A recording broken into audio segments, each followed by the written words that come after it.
Optimizers Unlimited presents Episode 18. Kansas Iron Man told by Bryant. We all have significant events that change the trajectory of our lives. These are defining moments. In this story, Glenn Cunningham didn't listen to common thoughts or opinions. He chose a different path and established his destiny in the process. He took massive action and didn't let circumstances determine his life. The moment didn't define Glenn, he defined the moment. We don't get to choose the time or place of our defining moments. However, we do get to choose how we stand and respond. Choose wisely.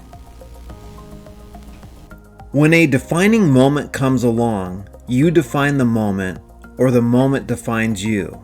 Kevin Costner. In 1917, a Kansas country school classroom was heated by an old-fashioned stove. One little 7-year-old boy came to the school early each morning with his older brother to start the fire and warm the class before everyone else arrived. One morning, however, when everyone arrived at the school, they found the building engulfed in flames.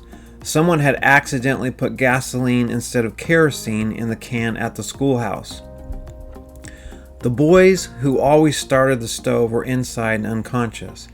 Glenn was carried out and taken to the local hospital with major burns over his lower body, from his belly to his feet. His brother did not survive. When Glenn was lying in the hospital bed, he heard a doctor talking to his mother saying that his lower body was burned severely and frankly, he didn't have much hope of surviving. Much of his lower body had been destroyed beyond repair. The best thing to do was to amputate his legs. If not, it would take a true miracle to survive, if that was even possible, and he would be crippled for life, guaranteed. In that moment, though, Glenn decided to be the exception. Glenn did survive and was eventually released from the hospital. He was 100% determined to walk again. Unfortunately, from the waist down, his body just dangled lifelessly.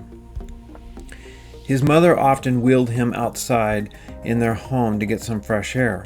One day in 1919, nearly 2 years since the accident, instead of just sitting in the wheelchair, he threw himself out of the chair and into the grass. He pulled himself across the grass and his legs dangled behind him. Later, he began dragging himself with his upper body along the fence they had. Glenn was determined to walk again. His mom also gave him daily massages to help in recovery and healing. Eventually, Glenn developed the ability to stand on his own, then to walk slowly. Once he was able to walk by himself, he decided to do the impossible and run. He also found it strange that running made his legs feel the best and with the least pain. When he was 12, Glenn finally returned to school. He enjoyed walking or running back and forth from home to school. In college, he tried out and made the track team. Glenn eventually became a top runner. In fact, he became the fastest runner in the world, running the mile in just slightly over 4 minutes. 4 minutes and 6.8 seconds to be exact in 1934. Glenn did not set limits on himself. He ignored the other voices that didn't speak his truth. Through persistence and hard work, he achieved a goal that most people thought was simply impossible. As an adult, Glenn and his wife opened the Glenn Cunningham Youth Ranch to assist over 10,000 neglected and abused children.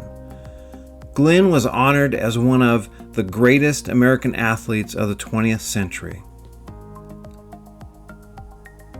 Start by doing what's necessary, then do what's possible, and suddenly you are doing the impossible.